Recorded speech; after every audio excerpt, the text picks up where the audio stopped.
Hi everybody! In this video, I'm going to be talking about and explaining factorizing quadratic equations using the PQ method.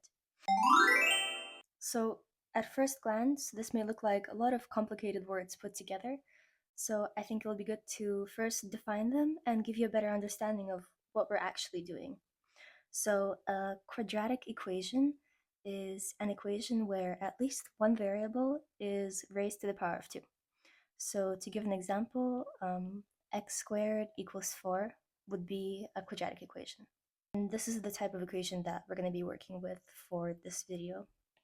So then I want to define the word factorizing. By definition, factorizing means to resolve into factors. And that basically means that we're going to be changing the form, the shape, how an equation looks from terms, which is something being added or subtracted, from an expression like 2x plus x to an expression being built with factors, which is something being multiplied or divided. And that's going to look like x brackets 2 plus 1. And we can see that this expression is factorized because the empty space is just a convention that shows multiplication. There we go.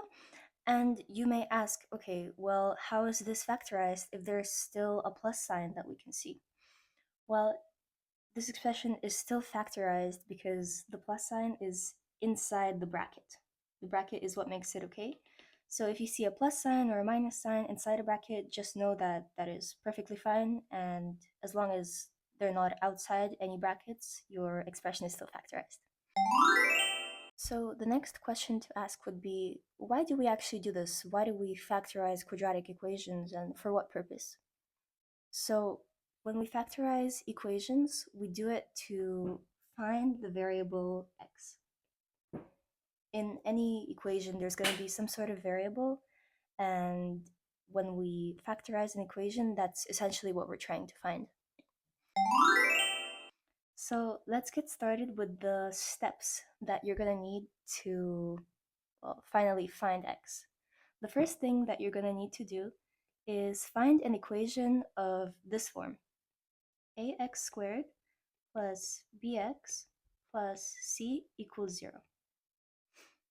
Now, the 0 on this side is very important. For now, all you need to know is that whenever you want to factorize a quadratic equation, you're going to need a 0 on one side. So if you get an expression in an exercise, for example, that's not in this form, the first thing you're going to do is get the 0 on one side. So let's do an example where I show you how to do that. Let's take, for example, x squared equals 3x minus 2. Yeah, x squared equals 3x minus 2. The way we're going to get 0 is I'm just going to move everything to the left-hand side by doing inverse operations. So here is plus 3x, so I'm going to do minus 3x. And here is minus 2, so I'm going to go ahead and put plus 2 over here. And after that, I can put an if and only if sign. Now, these signs are quite important, and you can just remember that you need to put them if you have an equal sign already in your equation. So basically what I'm going to do then is just copy the x squared and bring this thing next to it. Just copy it like that because we've already inversed the signs. So it will be x squared minus 3x plus 2. And since we took away everything on the other side, all is left is nothing, and nothing is 0, so we can put a 0 on this side. So now that we have 0 on one side in our little equation, now that we have it in the right form, we need to move on to step 2, where we're getting into the a bit more harder stuff. So in step 2, you have a main goal, and the goal is through several steps that I'm going to explain soon to get this first equation into an equation of this form. And the form is in brackets x can be plus or minus something, we can write p as a variable, multiplied by x plus or minus another variable, for example, q, also equal to 0. Now, this is where you see the significance of p and q come up. Basically, they're just variables. We also might as well have used z or y, it doesn't matter, but for convention, we use p and q. And that's why it's called p and q method. So how are we actually going to go from this first equation to this last form? Because they look really different and it's really not that intuitive. So the first step that you're going to do is you're going to write out this sort of skeleton where you just put x like this in brackets and you put equals to 0. So you know that this is always, always, always going to go to this. So you don't need to worry about that. But the thing that we're confused about now is, well, how do I find these p and q variables? Where do they come from? And the p and q numbers, the p and q variables, are actually numbers. They're two numbers. So each variable represents a number. And these numbers have to fulfill certain criteria. So the criteria number 1 that you have to check off is that they have to add up to b in the equation. So add or subtract up to b. And b, as we saw, is the number of the second term, including the sign. That's very important. So these two numbers have to add up to b, and at the same time, they have to multiply to c. Now, the actual formula here is they have to multiply to a times c, but since the a that we're working with right now is 1, we're not going to worry about that for the moment. Let's go c. The c is the third number that doesn't have an x next to it. Okay, so now let's look at those things in our actual example. The b in our example is minus 3. Remember to take the sign into account as well. So we're going to have minus 3, and they have to multiply to c, and in this case, c is plus 2. Always remember the sign, because that can influence the results. So now that we have these two numbers that they have to add up to and multiply to, how do we find PQ? First, you're going to take the second requirement, which is the multiplication, and you're going to find the factors of that number. So now I'm going to start writing out the factors of 2, and the factors of 2 are 2 and 1. So in order to make them add up to minus 3, I'm going to try to add them up. But in that case, I get 3, which is, 3 is not equal to minus 3. And it's very important that I get it to the right number and not just the absolute value. So what I can do now, the interesting part, is that I can actually play around with the signs of 2 and 1. So I can make one of them negative, or I can make both of them negative.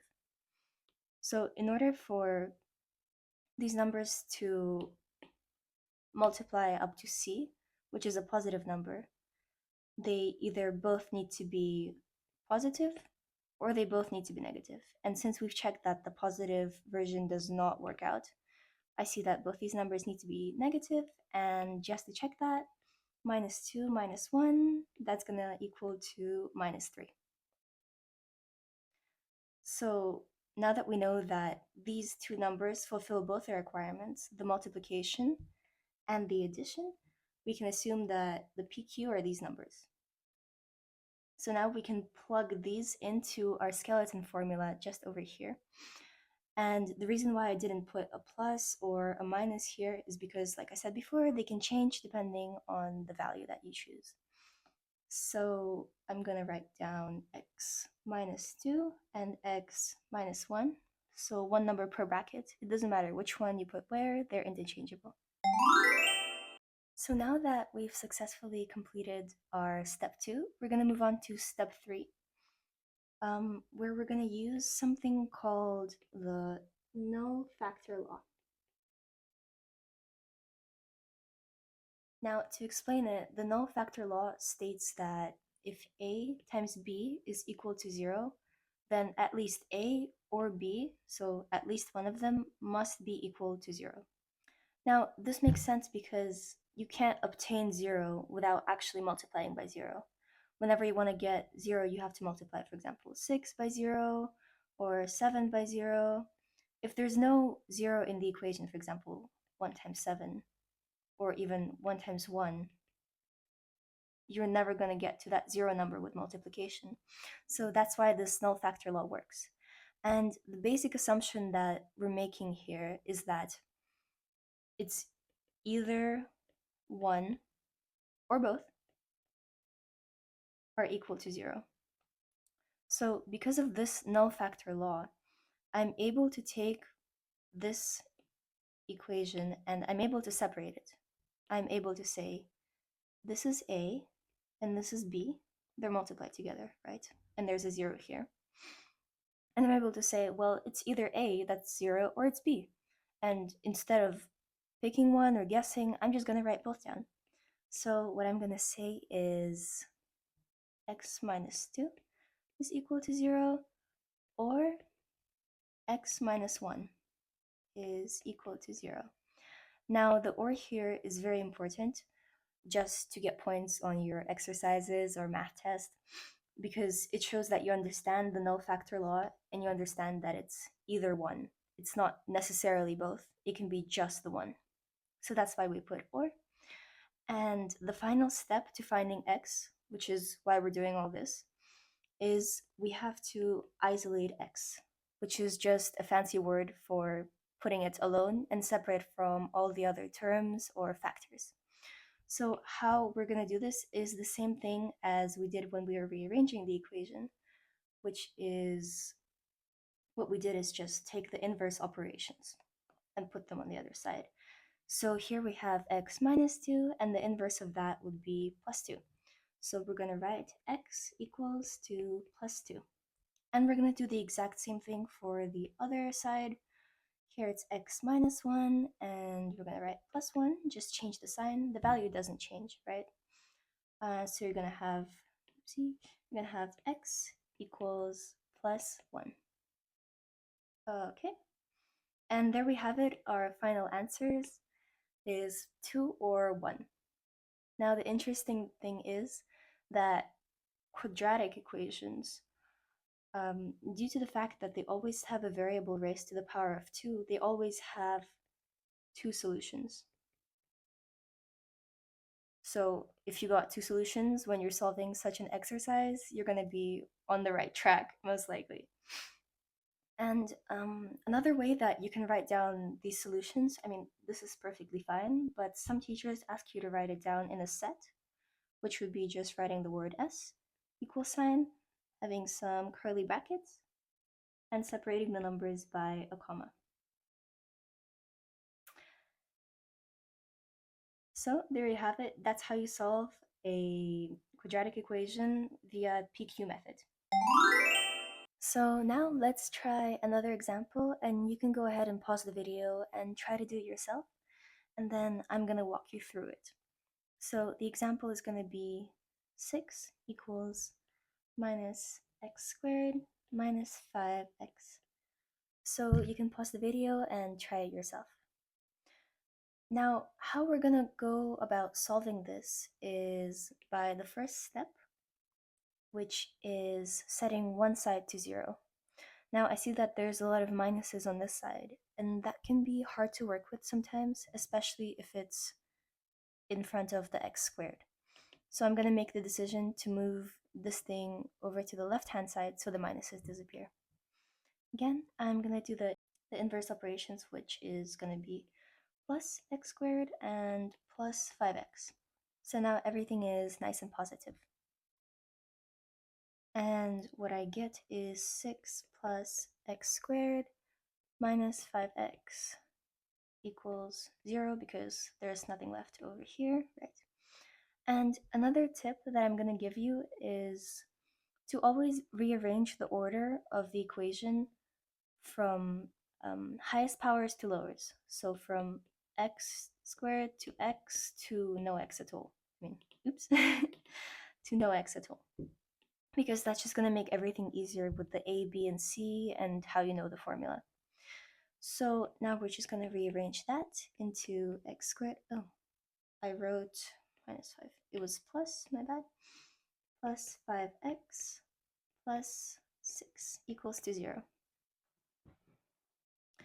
Now I'm going to carry on to step 2, which is writing down the basic skeleton formula, which is x times x something equals to 0. And now I'm again going to look for these two numbers, p and q. So we're going to look for the first criteria, which is they have to add up to, in this case, plus 5. And they have to multiply to plus 6. Again, I'm going to start with the factors of 6, which is 2, 3, 3, and 2. Oh, well, I can also write it differently. I can write it's 6, 1, 2, and 3. Now, you could easily be mistaken and think that, for this problem, I could choose the numbers 6 and 1 because 6 minus 1 equals to positive 5. But the problem here would be that we have negative 1 and positive 6. And when multiplied, so 6 times minus 1, that equals to minus 6. And minus 6 is not the same as 6. So we're really trying to get those exact numbers with the signs. And we can do that by using the numbers 2 and 3, just in their positive state, because 2 times 3 is 6, and 2 plus 3 is 5. So just be careful of those false PQ numbers that can seem like they really are it, but they're really not. So you just need to check with the signs. Okay, so now we know that our numbers are 2 and 3. We can plug them into the formula. They're positive, so I write x plus 2 multiplied by x plus 3. And now I can get rid of all of this because I don't need it anymore. And now that I have this basic formula, it's only easy steps from here. And the first thing we're going to do is use the null factor law and separate these two. So we're going to write x plus 2 equals 0, or x plus 3 equals 0. It could be either one. Lastly, we're going to isolate x by doing the inverse operations. From plus 2, it's minus 2, and from plus 3, it's minus 3. So we're going to write x equals minus 2, just copy that down, right? Or x equals minus 3, again, just copying that down. And so we got to our final answer. So if you got that when you practiced, congratulations. And again, you can write it as a set, which would look something like this: minus 2, minus 3, boop. There we go. And that's this problem done. Thank you guys so much for watching, and I hope this video helped you out. Have a wonderful day. Bye!